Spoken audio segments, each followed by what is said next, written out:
home district. And so we use different measures through pre and post testing, and also formal and informal assessments on campus. So with that, we do ask that all of the students will meet grade level standards. That's how we measure our success on our campus. This is also where we put our attendance, getting students in school consistently and improving student attendance, as well as incorporating instructional technology and research-based instructional practices is very important on our campus. For goal 2, as far as innovative learning environment that is safe and secure, those two obviously align with the 2 objectives for the district. And then when it comes to 3, attracting and retaining highly qualified staff, again, aligning with the district objectives. I think that the most unique thing on our campus is probably our strategies in which we support these objectives and goals might slightly look a little bit different. We do focus a lot on the social and emotional needs of not only the students, but also the staff. You can have a little bit of compassion fatigue, and so we have to spend a lot of time coaching our staff through, stressful situations. And so how we support these objectives might look slightly different, but they are to support the district goals and objectives so that we can have a smooth transition when the students go back to their home campus. Are there any questions? Thank you.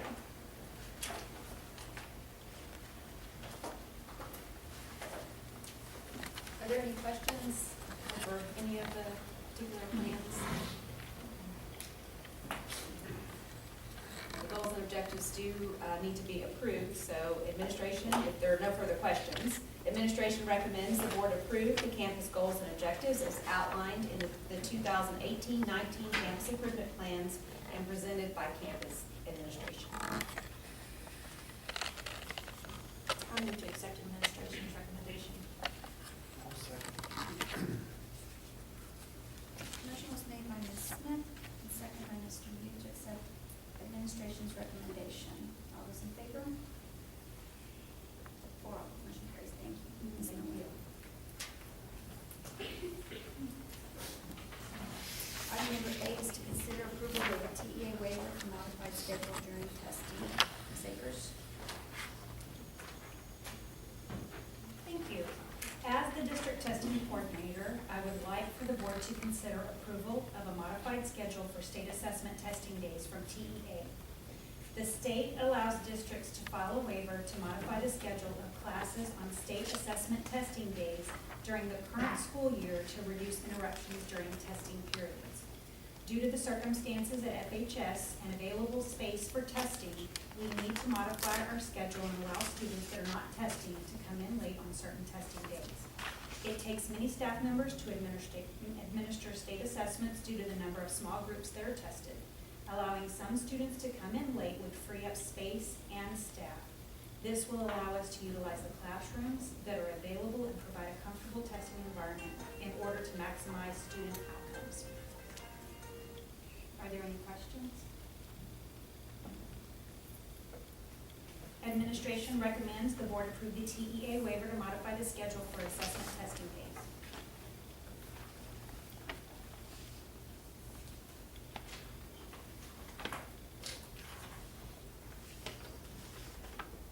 I move to approve the recommendation for administration's made.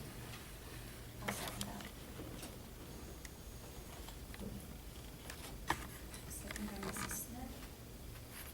All those in favor? 4, motion carries. Thank you, Ms. Akers. Thank you.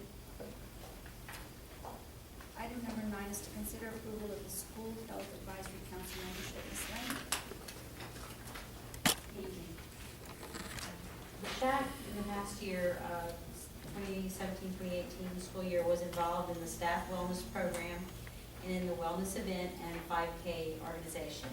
This school year, we are making plans to participate in a community-sponsored event, which will include a community-wide health fair while continuing to sponsor the 5K run walk. You have before you the school advisory council membership for this year.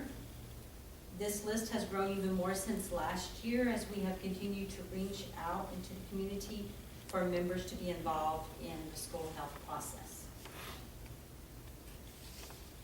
Administration recommends the board approve the 2018-2019 School Health Advisory Council membership as presented.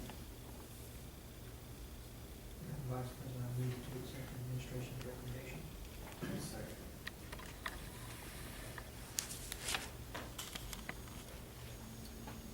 Motion is made by Mr. Wick, and second by Mr. Reed, to accept administration's recommendation. All those in favor?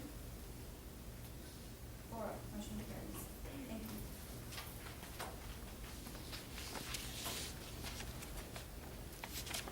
Item number 10 is to consider approval of interlocal participation agreement in the PSC 25-year consortium.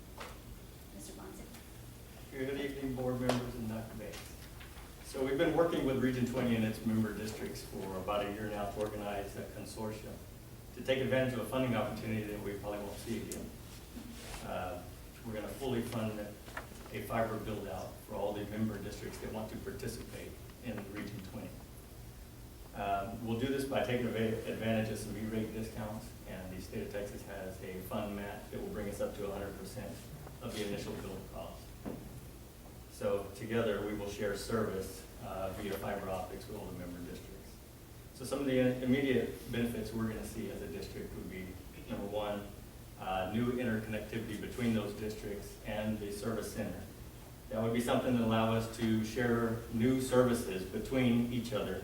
Some examples of that might be a unified telephone system, maybe some true off-site backups, and some rack space in another district or the service center itself. Number two is going to be much faster and more reliable connection to the alternative school.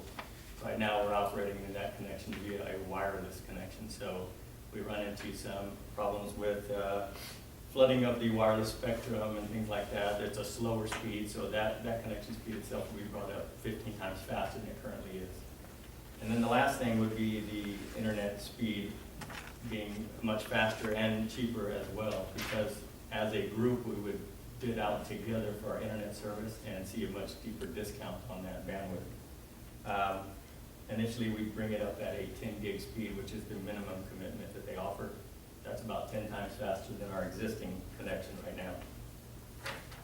now. While the build-out is completely covered, part of that 100%, there are ongoing costs for service, management, and support.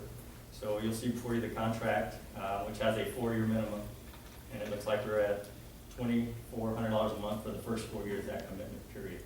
After that, we have the option to extend the agreement for another 6 years at a reduced rate of about $2,100 a year. So this project would help us do a lot of things. One would be to surpass the goal the commissioner set for 1 megabit per student. It would help ease our reliance on the E-rate program in case it was to defund or bring down their rates. We would have to fund more of that out of pocket. And lastly, it would allow us to take advantage of multiple new hosted, virtual, and cloud-based opportunities that we can't do on our existing speeds and connection. So, needless to say, this would secure our needs for the next decade at least. Do you have any questions for me?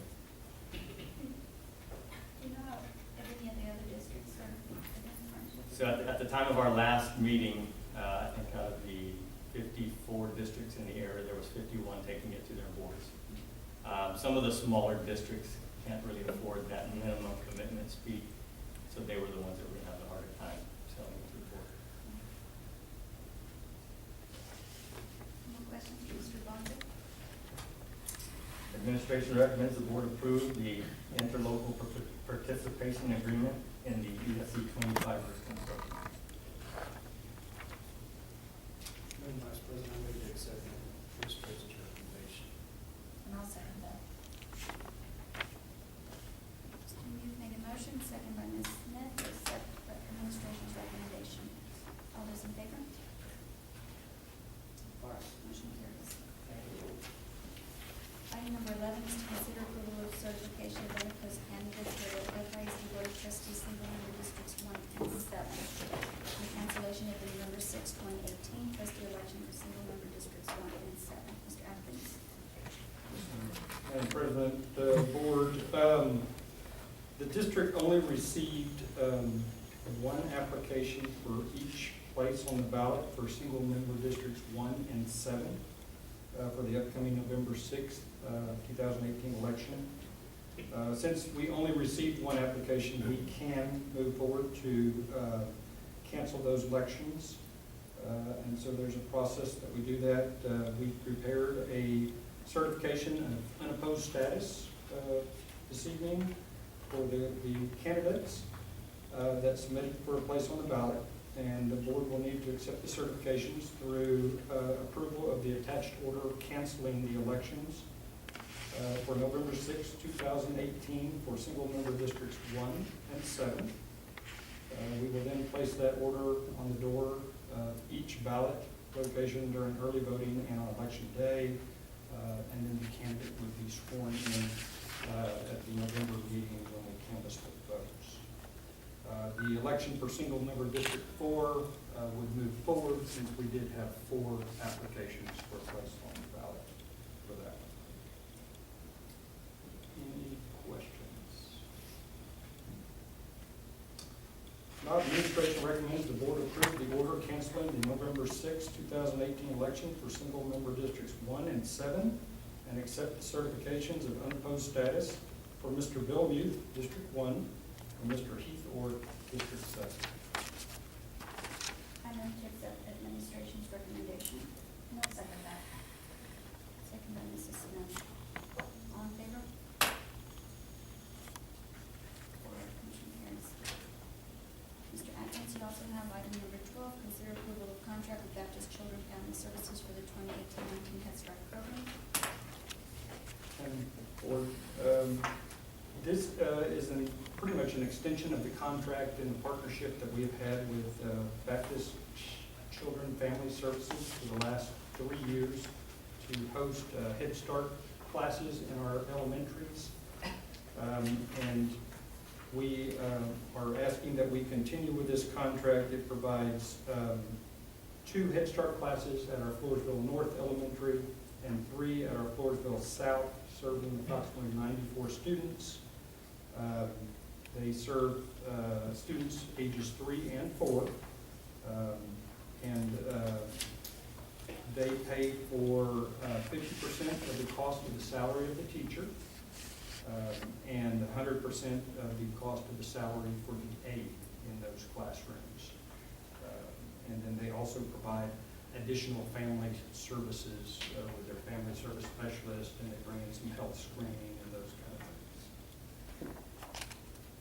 Any questions on that? Mr. Atkins?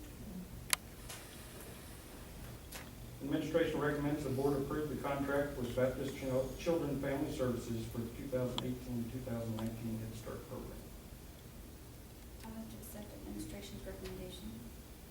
Second. Second by Mr. Wood. All those in favor? 4, motion carries. Thank you, Mr. Atkins.